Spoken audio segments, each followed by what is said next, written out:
It's like there's no tomorrow. We welcome you to Willy's, where everyone's your friend. That's right. Here at Willy's Wonderland, the good times never end. Birthday fun for everyone, how old are you today? Everyone at Willy's is hoping you will stay. Forever. It's birthday time, it's birthday time, it's birthday time, let's cheer at Willy's Wonderland. Proudly serving families since 1984. What fans have been waiting for. A so-not Five Nights at Freddy's movie. Aloha! Welcome to Cyntillating Reviews, and tonight we will be reviewing Willy's Wonderland. Now, Willy's Wonderland is for fans to hopefully satisfy their appetite for the upcoming Five Nights at Freddy's movie. This film could be categorized as an action horror film, but with a little bit of a comedic twist. Nicolas Cage produced the film with Kevin Lewis directing and G.O. Parsons as screenwriter. A few names in the cast include Nicolas Cage, Emily Tosta, and Rick Ritz. Willy's Wonderland was brought to life in an announcement in October 2019, inspired by Wally's Wonderland, a concepted idea from G.O. Parsons. This film actually did receive status as a cult following film due to the movie sharing the same idea as the popular video game franchise Five Nights at Freddy's, a game where you, the player, play as a security guard for a pizzeria on a night shift, watching the animatronics. The ultimate goal is to survive the night from the animatronics who are trying to capture and kill you. Simple, right? Not exactly.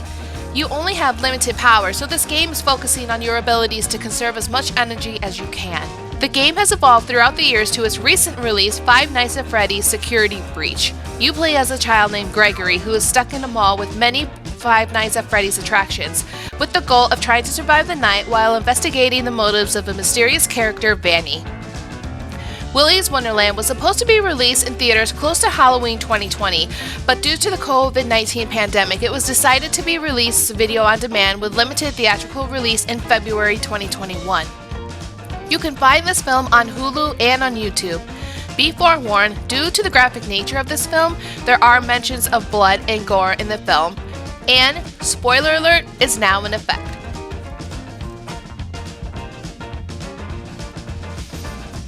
We are introduced to a couple who is running from something that is on a murdering spree. What we notice is that the couple are wearing a Willy's Wonderland t-shirt.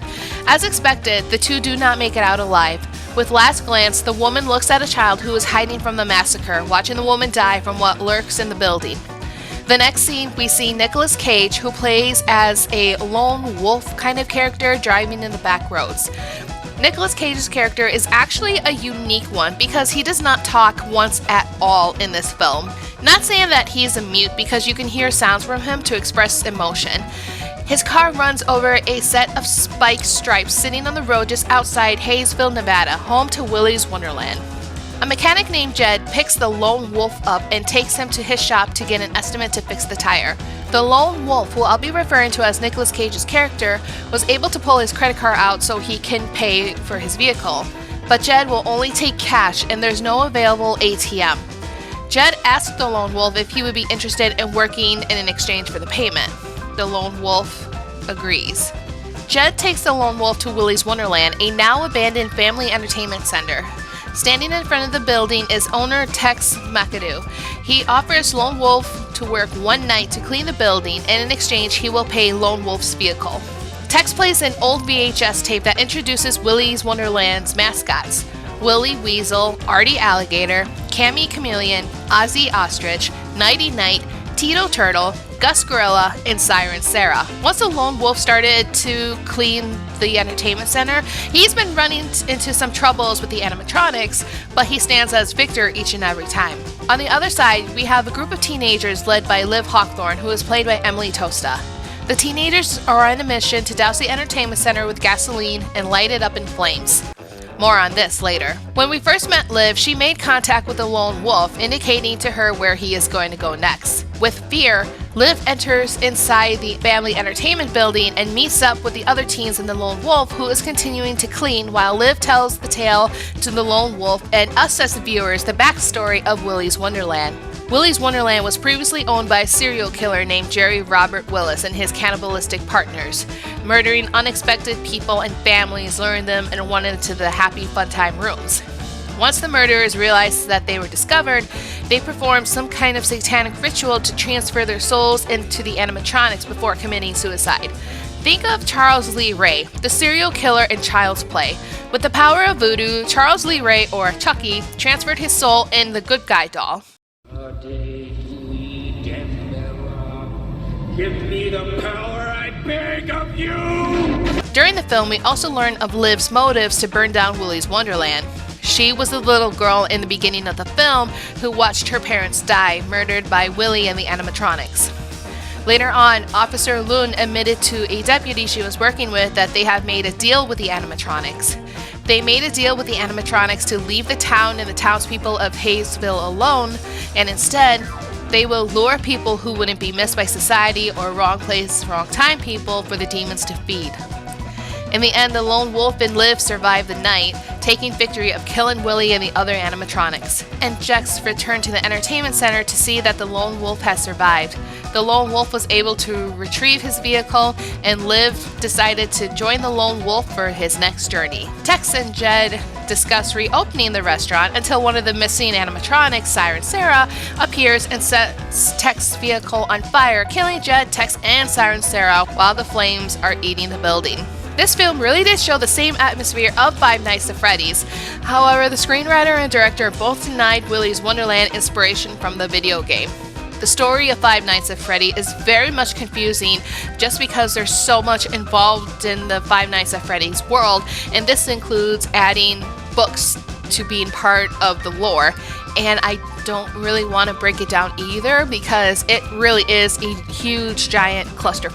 This film did not do great in the box office. Worldwide, it received just over $445,000 while the budget was $5 million. Willy's Wonderland received some mixed reviews from the critics. Of course, I can understand the idea of this film not receiving the perfect score.